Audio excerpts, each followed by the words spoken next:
spaceship. It's huge. I suppose that the moon is the only place one could hide it. It'll be all right. Huh? The way you feel in this moment, I went through it too, on Moon Prayer Night. The door was right in front of me, but I struggled to find the courage to step through. Solitude for me once meant living a life in which even I was absent. Before I met you, that was the only life I knew. But that night, solitude meant throwing away the life I had gained after meeting all of you. Columbina. Go. Retrieve the part of your life that was once lost.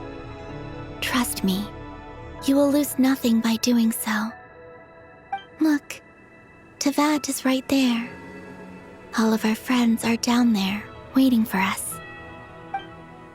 You're right. Thanks, Columbina.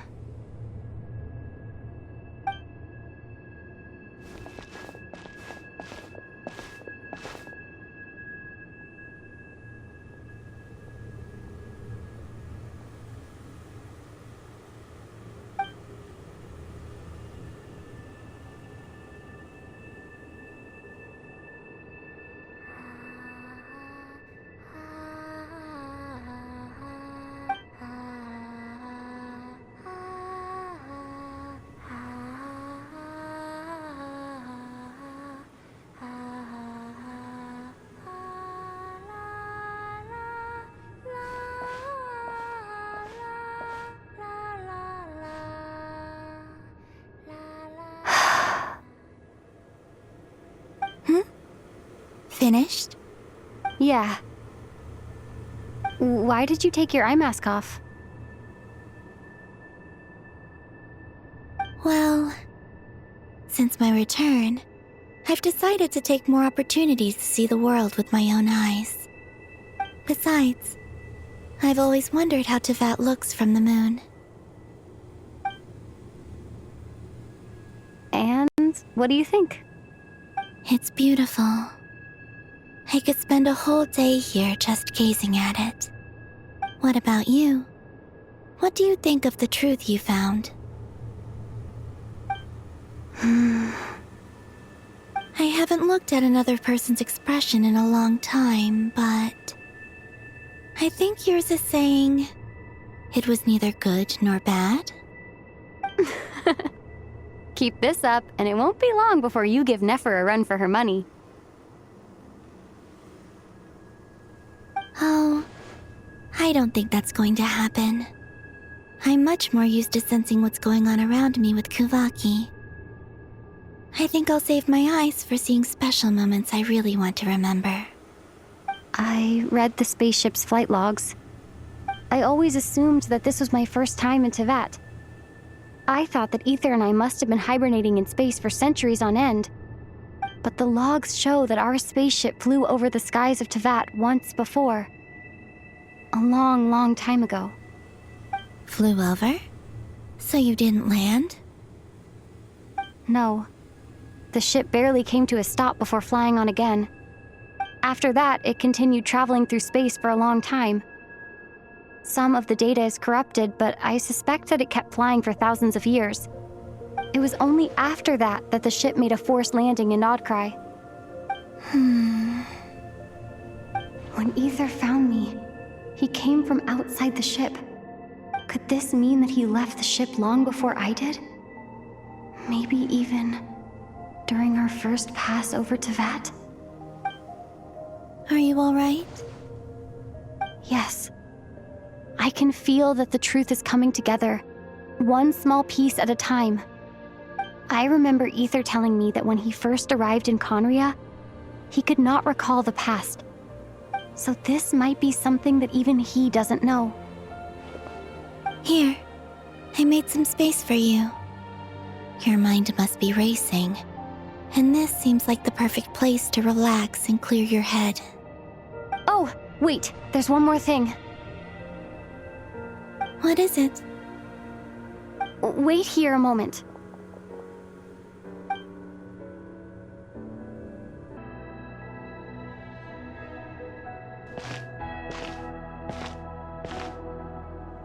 Hey, Columbina.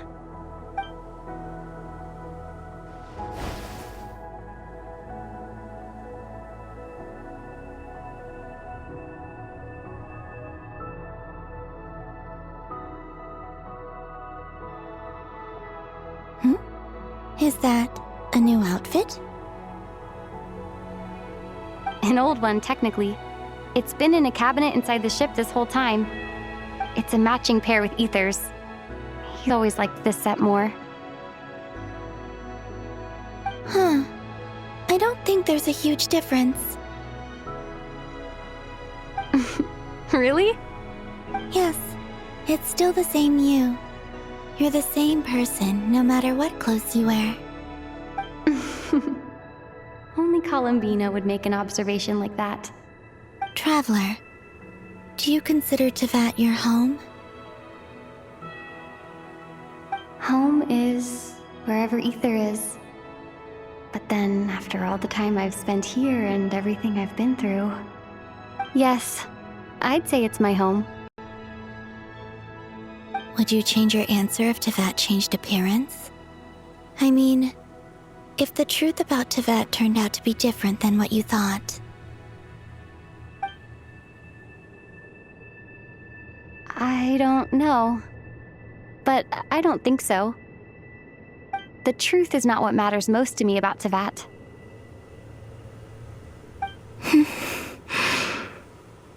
When I was first born, I longed for a home. And when you get something before you're mature enough to understand the world, you just take it at face value. I thought that a home was a transaction. You give me what I want, and I'll do the same for you. But you and your friends taught me what a true home should look like. You never asked for anything, yet you gave so generously to me. That's because your friendship matters to us. It was worth it. In the past, I thought that my birth in Nodcry must have been a mistake. But after journeying to the distant past where the story began, I realized that it was I who chose Nodcry to be my future home. Now, I am glad that I made that choice. In fact, I intend to make the same choice today as I did back then. What do you mean? Well, I've given the Eternal Moon's Marrow to Lauma, and the Iridescent Moon's Marrow to Arlecchino. And now, I shall return my Kuvagi to Nodcry again, that it may continue to protect my chosen home. Wait, but what about your body? Oh, are you worried that I'll disappear again? I won't. Not this time. The Frost Moon has now entered the fall sky, and I am the Trilune Goddess. I am only returning to Nodcry the part of me that it needs. I am giving what I can, because my home is worth it. Oh, and I have something for you, too. For me? Yes. Come closer.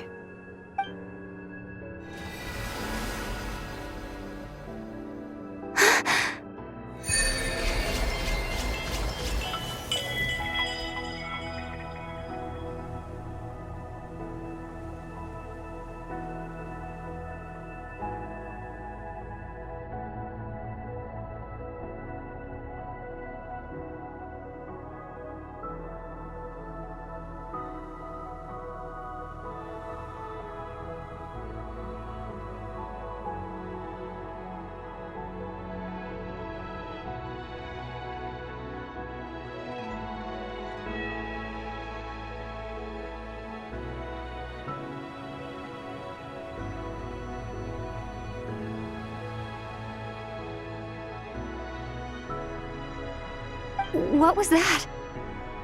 I lifted some of the restrictions this world placed on you. I trust this will help in your future adventures. My power. It feels like it's grown. I can use the elements more freely now. Thank you. This will be a great help. You're welcome. I see you as family, And after everything you've done for me, In fact, no. It's not because I owe you. It's because you're worth it. Here, this flower is for you.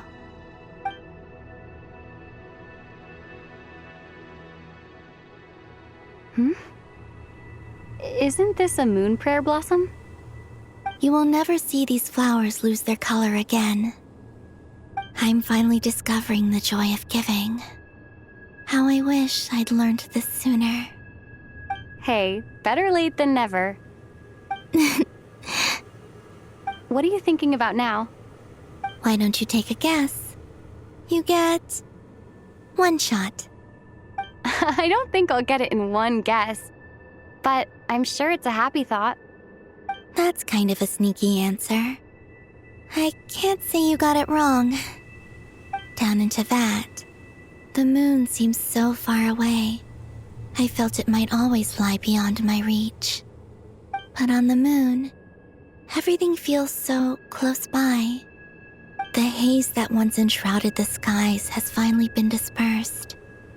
I feel like a traveler on a winter's night, starting a new chapter in my tale by the warmth of a bonfire.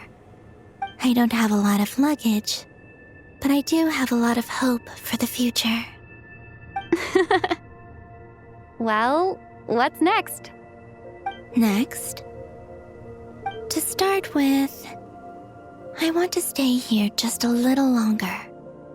After that, let's return home and continue our journey.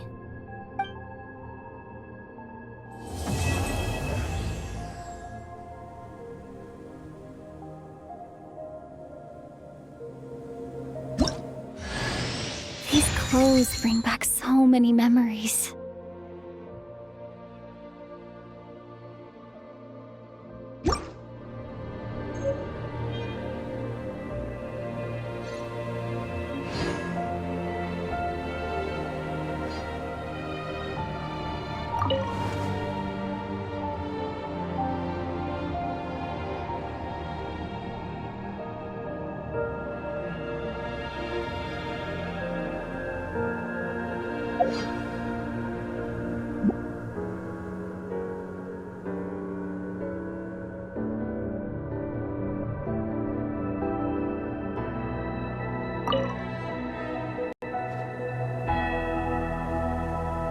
The journey goes on, for you and for me. Like I said, this is not the end. I don't believe there has to be an ending. Oh, is that your next destination? Most people would probably tell you to pack some warm clothes, but I experience things differently. In fact, it is home to quite a wondrous heat source. I think they call it Kreshnik's torch. Every city in Snezhnaya is built around one of those. I sensed the energy it gave off as I was passing by on a railway train. It felt grand and distant. I also recommend the Korolievsky troupe in Snezhnograd. They give performances quite regularly, and entry was free for harbingers. I liked them a lot.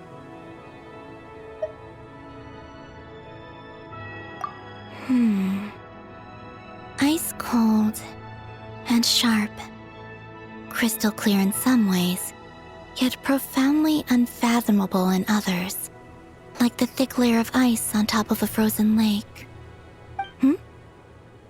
That's just the impression that Tsaritsa gives me.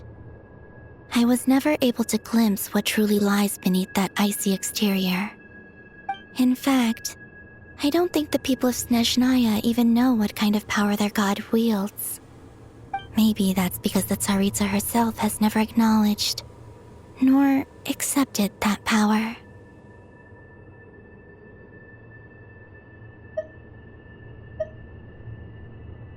There's Regrator, the Rooster, and the Jester. Between them, they control a lot of what happens in Snezhnaya, but I can never wrap my head around how exactly power is split between them. I just know they are each responsible for many specific domains. I noticed that the rooster and regrator often appeared to get along on the surface, while working against each other in secret.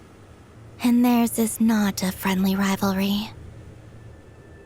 But I wasn't particularly interested, so I tended to keep my distance. Now that I think about it, the term Mistelton often seemed to come up in connection with Project Stuja.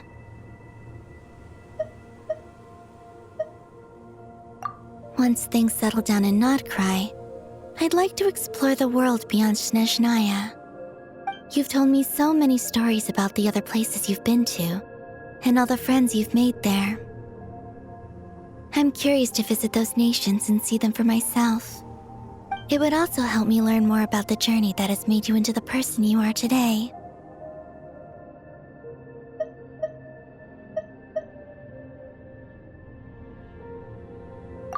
Okay. As you can gaze up at the moon once in a while, it is, after all, no longer an illusion. It shall cast down its true moonlight, connecting us in truth.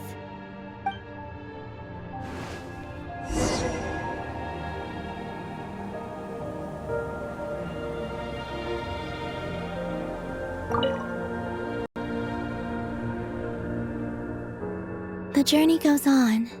For you, like I said, this is not the end. I don't believe there has to be an ending. Okay. As you continue on your journey, don't forget to gaze up at the moon once in a while. It is, after all, no longer an illusion.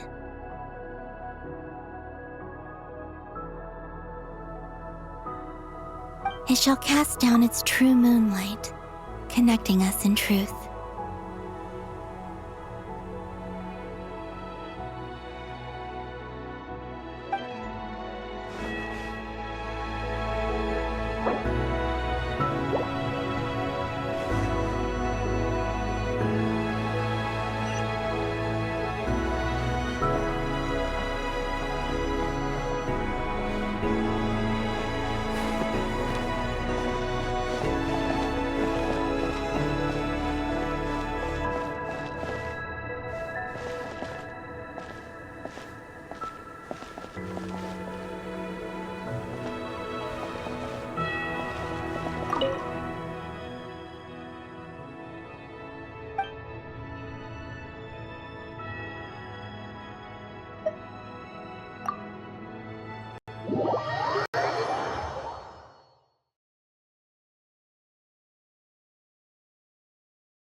To Jean, acting Grand Master of the Knights of Favonius.